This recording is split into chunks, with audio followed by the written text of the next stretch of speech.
Fashion is political, and it always has been. I don't even mean that fashion is utilized in politics to affect our opinions of people, or that the fashion industry chooses styles based on how the wind is blowing.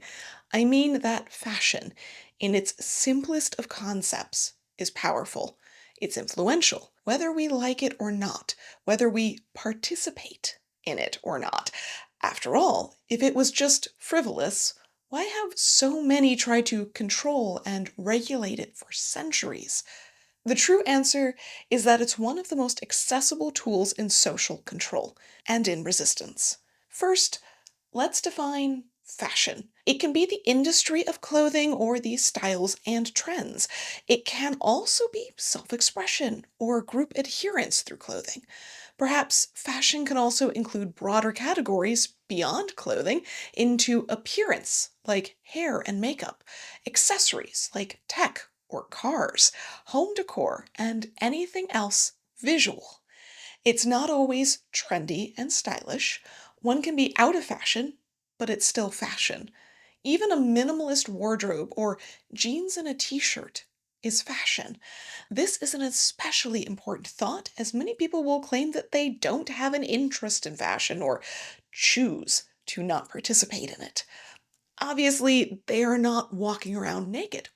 They have to participate in some way. And not even in the Miranda Priestley Devil Wears Prada, everything was designed by someone in the fashion industry way. And it's sort of comical how you think that you've made a choice that exempts you from the fashion industry when in fact you're wearing a sweater that was selected for you by the people in this room. We choose what ensemble of pieces to put on, what we like or don't like when buying. So, what makes the difference between someone choosing clothing for comfort or for color, for function or for form?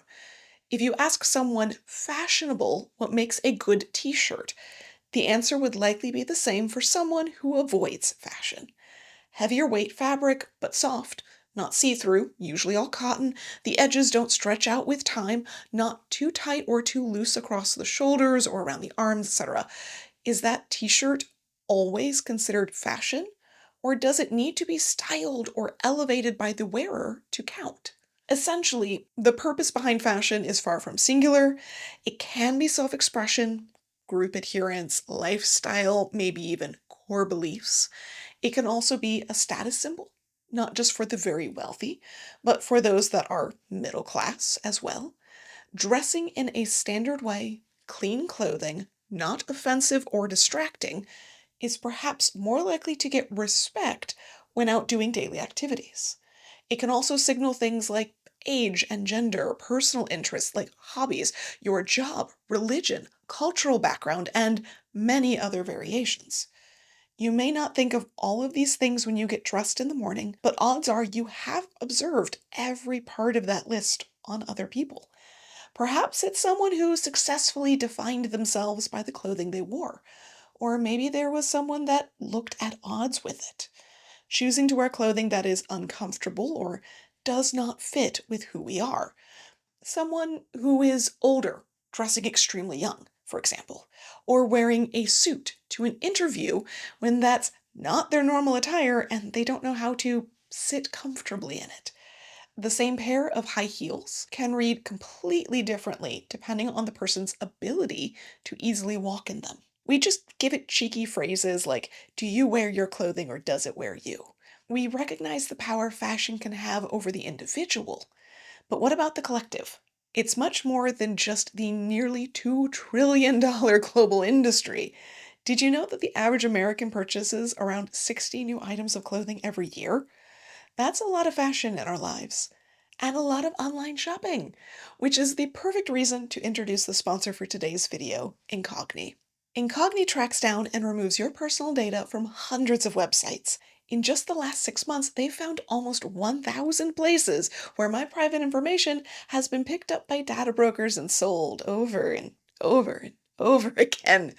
Addresses, phone numbers, employers, financial info, and yes, even shopping habits have all been handed around.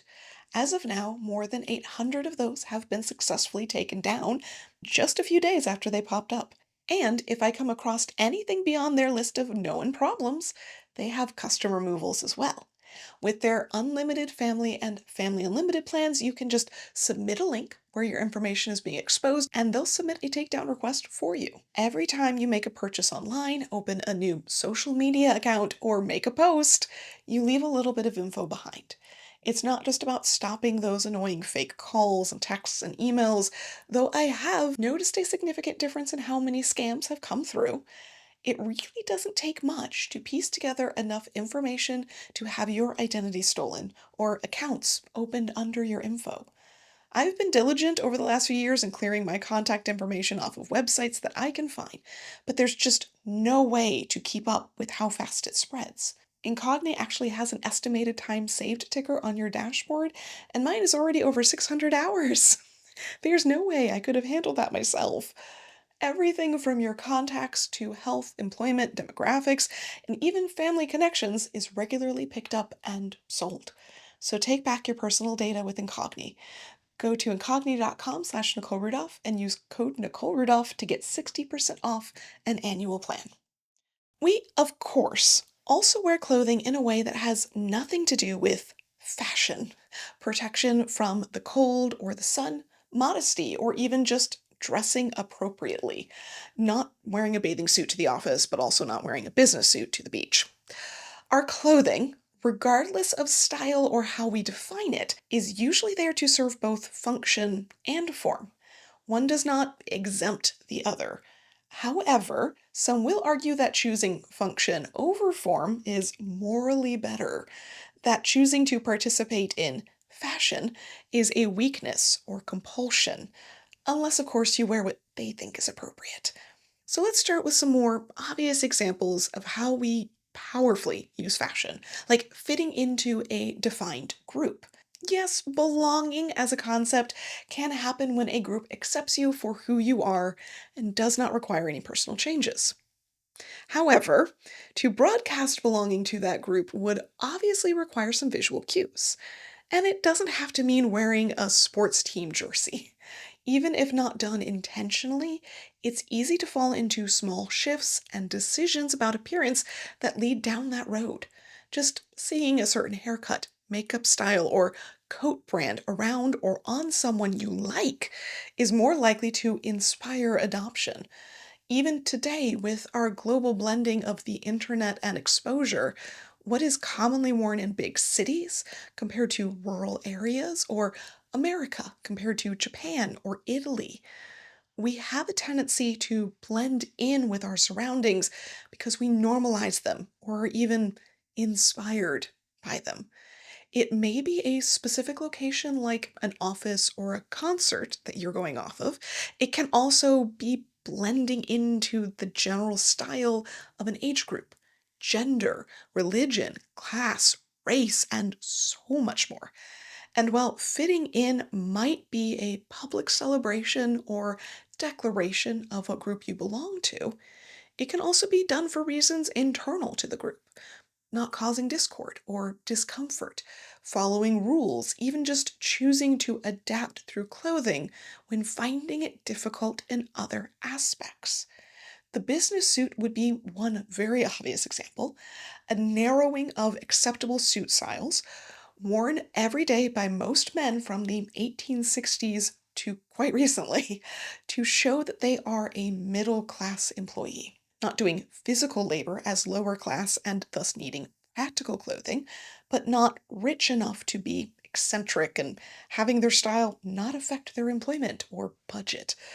Women even developed their own versions of the business suit throughout the 20th century as their presence in the office ebbed and flowed. While the business suit is a fading concept, the list is much longer than just that. For example, many women feel it necessary to wear makeup and style their hair just to leave the house, to be put together enough to be acceptable to others. I think there's a societal pressure for women in general to show up a certain way in the workplace, meaning we're supposed to look presentable, and somehow that in turn translates to having to wear makeup to do so. While some places over the decades have enforced these things with actual rules and regulations, it's mostly societal pressure. Not abiding by these rules, written or not, can cause discord. or even just we believe can cause discord. We've all seen countless TV shows and movies where we watch one of the characters wear something weird and go through all the repercussions, even if they end up in the end really proud of what they're wearing and everyone accepting them for it. There's still discord. We're told there will be discord. I mean, there are still ongoing discussions about the wearing of natural hair as untidy or wearing religious attire like head coverings. The truth is that fitting into one group may make a person stand out from another, which is especially difficult if one of those groups has more power over that person's life. What happens when fitting in with your friends or family means being awkward at work? It's impossible to universally fit in. So let's take it a step further than just belonging to see what a uniform can say about us. A military uniform worn properly can be a show of force, or it can be a show of complacency. While the military as a whole is meant to be a cohesive mass that seems overwhelming, each individual chooses whether they signal to their group a level of resistance or obedience. Are they resisting and placing comfort before appearance, self before group, because simply they left one button undone? Not something the military encourages. Even if it's not done out of a political goal, refusing to wear a uniform properly can say a lot about complacency and behavior. In fact, uniforms are often used as a way to erase or mute the individual. It can be meant in a positive way of reducing the negative implications of standing out. However, there's a lot more to it. School uniforms, for example, are often cited as a positive way to erase class, to make all students equal. However, it rarely does so entirely. We can still tell based on movement, speech, education, activities, and even just the quality of the uniform, wear and tear, upkeep, cleanliness, etc. It doesn't erase the person inside of the uniform. Hair, body shape, race, skin care, and other body appearance still remains and is part of that same judgment. So uniforms can attempt to reset our societal interactions and structure, but they have limited reach. Not only does the body within them not change, but any time spent out of uniform can negate or support that feeling of conformity. Is a uniform meant to reflect an absence of self, a temporary or even permanent loss of autonomy, or at least compliance?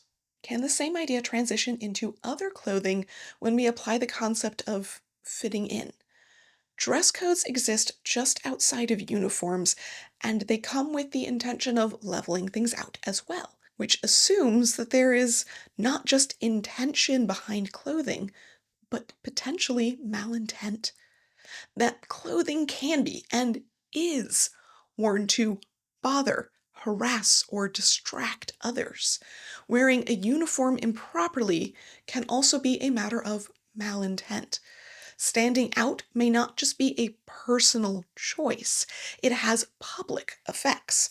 Knowing that fashion can result in less than ideal reactions also means that we know that some people are made uncomfortable by it and would prefer a more uniform appearance. Example, again, the business suit.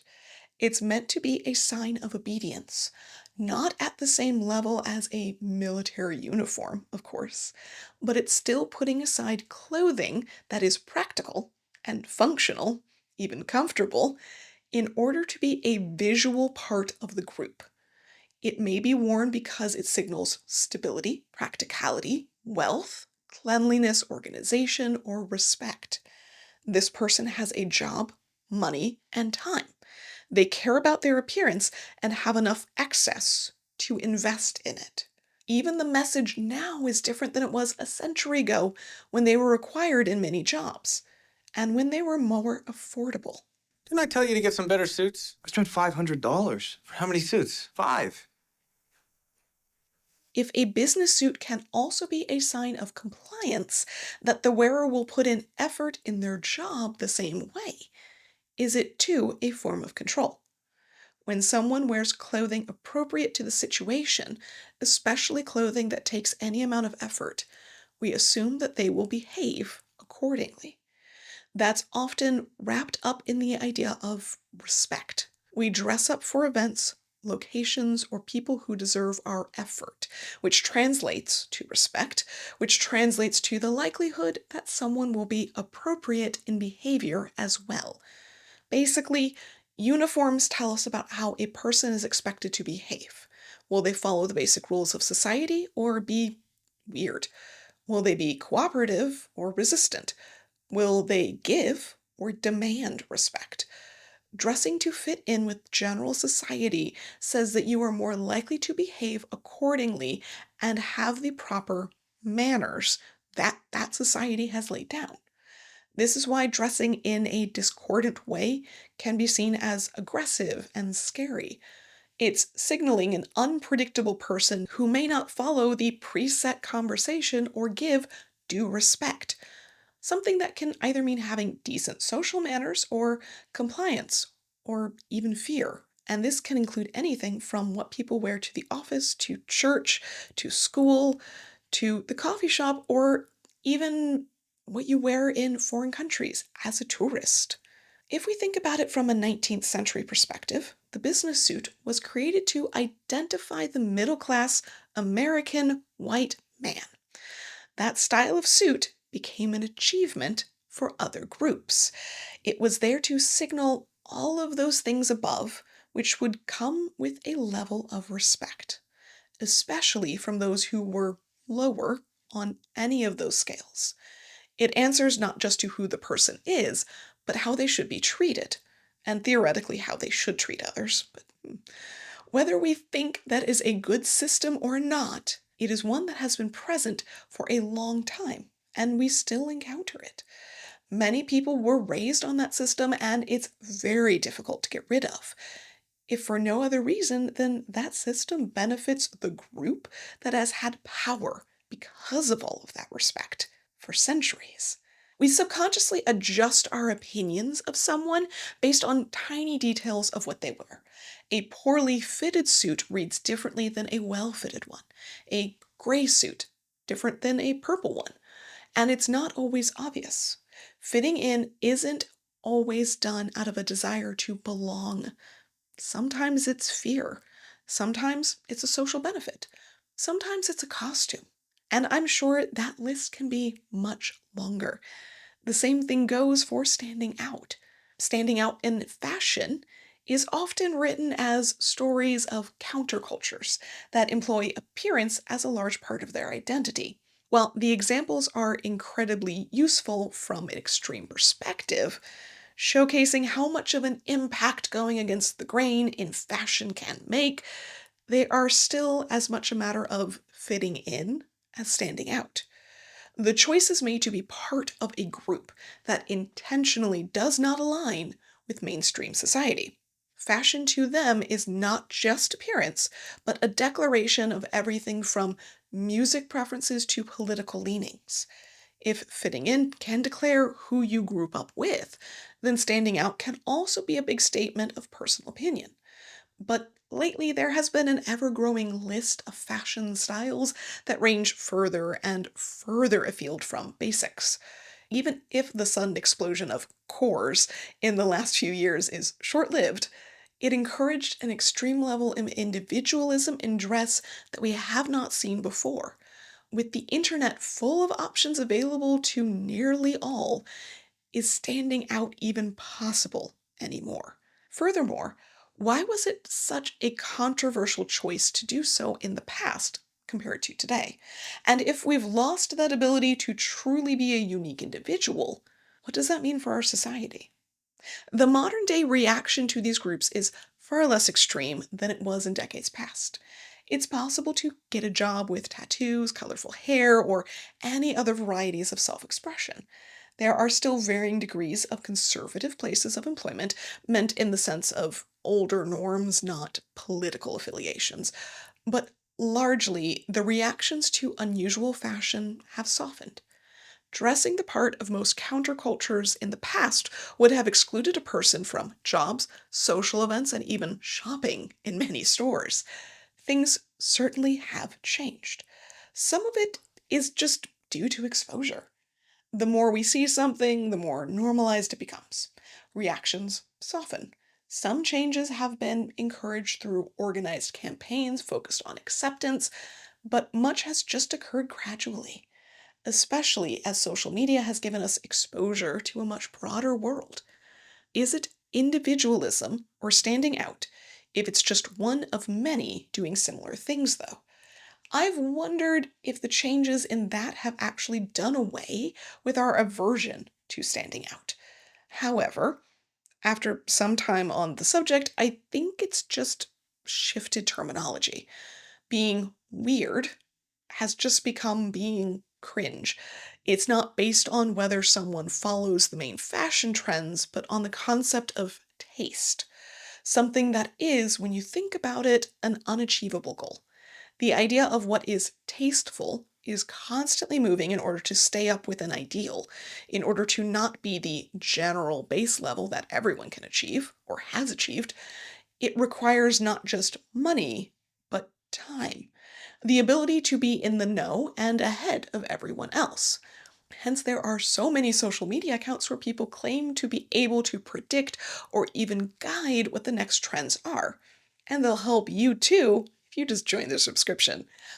If you step back, it seems to be a pretty obvious gimmick. However, the urge to aspire to be like that person who seems to have it all together is hard to ignore. Wanting to look that put together, that creative, that happy, that pretty, that successful. And to do so, we mimic, we fit in. We might just call it being inspired instead. So, what defines being cringe? Is it just going a little too far? Is it not taking things seriously enough? Is it just enjoying things that we've been told we shouldn't like?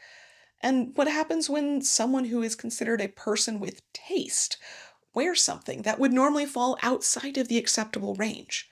It's an ever-shifting goalpost for that reason. My opinion on standing out has long been that it's going to make some people uncomfortable. It's often unfamiliar, maybe even startling and unexpected. That doesn't always mean bad.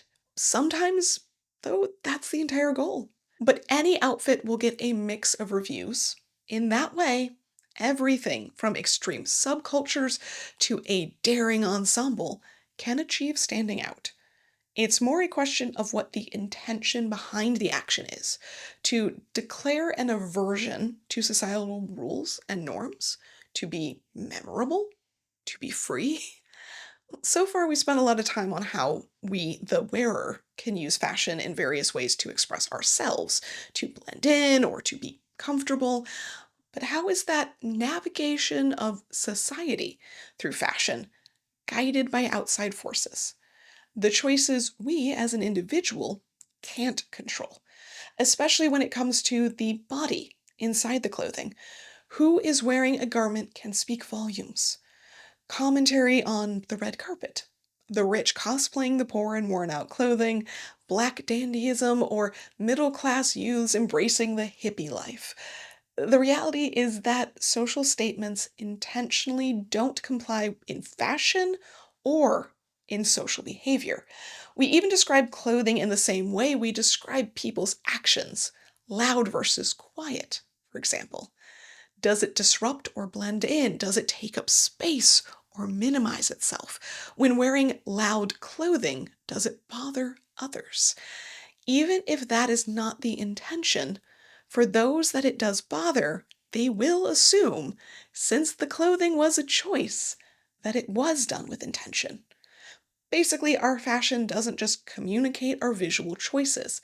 It's assumed it communicates our personality to some extent, which will inevitably be offensive to some if it does not fit in.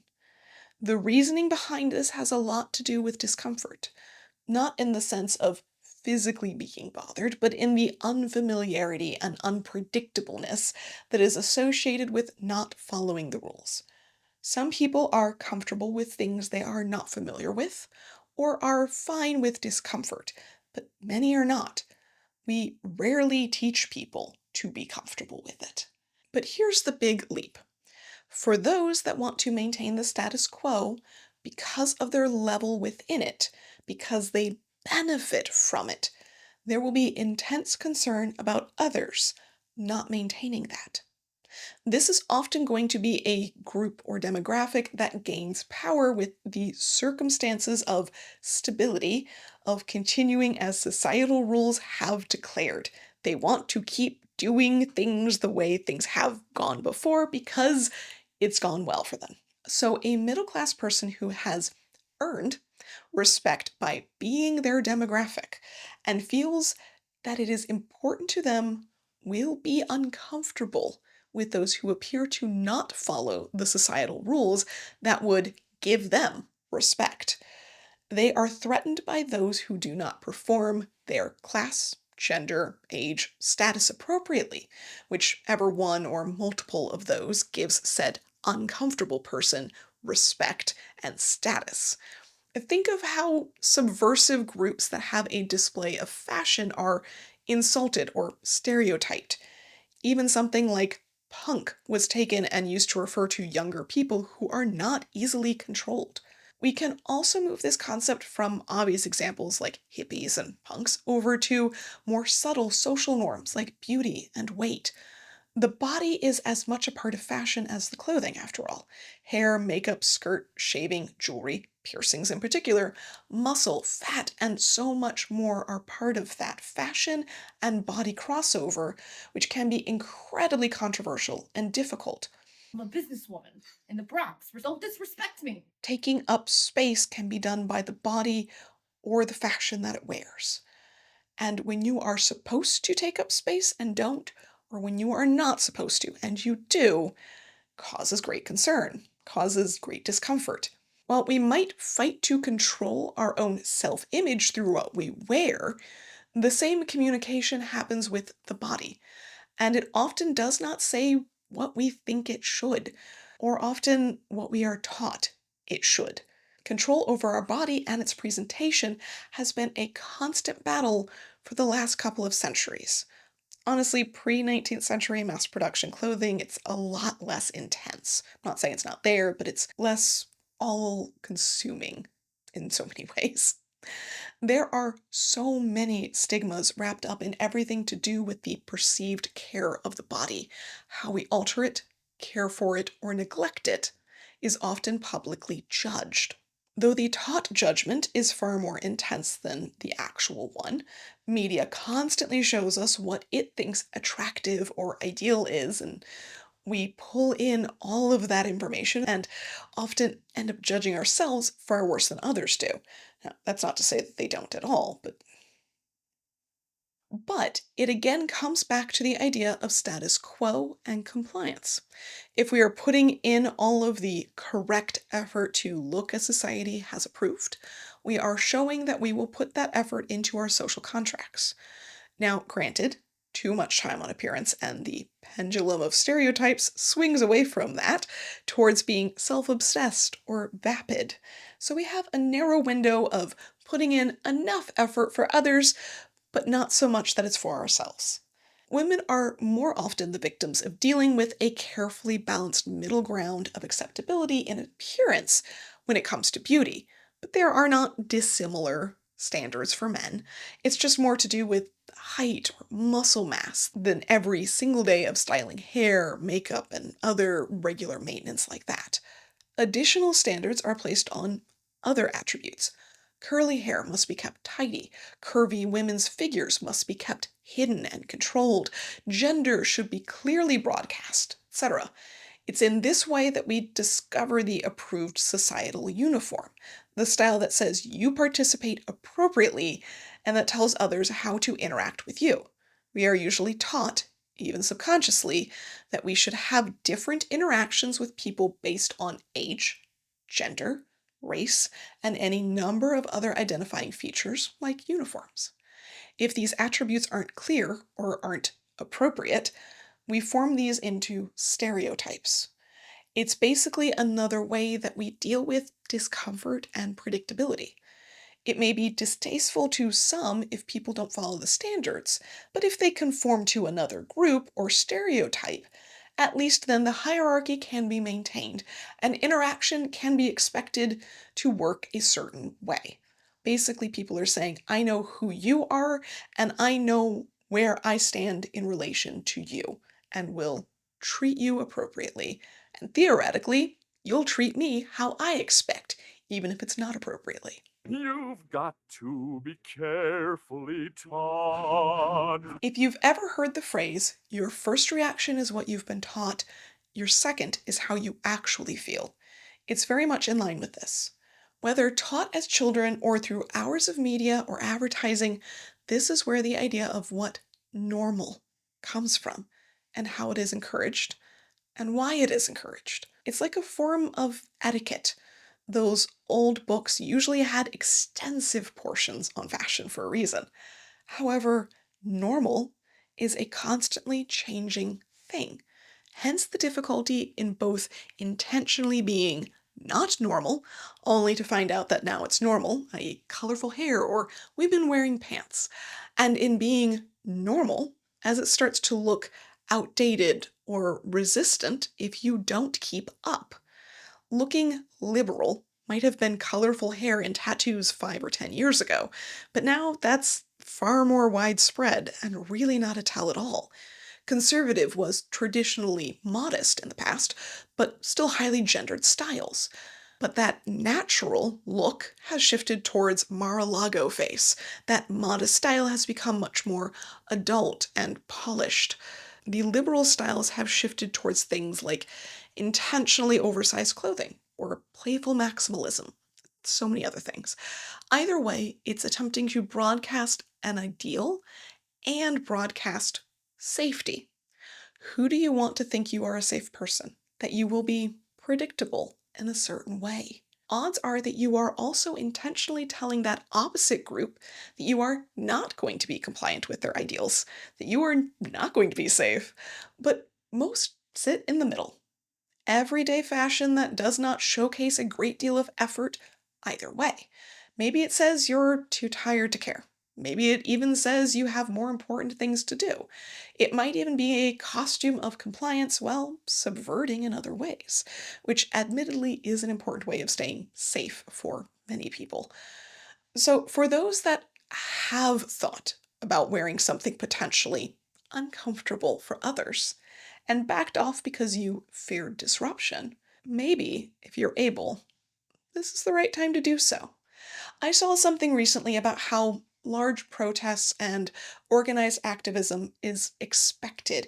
It doesn't take much to guide and change the narrative with that sort of thing. But random acts of chaos with little to no warning are much harder to plan for in that way. They're much harder to predict, prevent, or explain. And that doesn't have to mean big things. Definitely doesn't have to mean illegal things. It can just mean being weird, being cringe, being unpredictable. Random acts of chaos are easy to achieve through what we wear because fashion is power and has the ability to disrupt the status quo that keeps our hierarchy in place, or at least make some powerful people deeply uncomfortable. And that overarching disruption that we could all have in that means that if people aren't predictable in that same way, that the only predictable sense is basic human decency, then we are getting rid of that hierarchy that has been established by class structures, by race, by so many things for so many years that we're slowly dismantling. But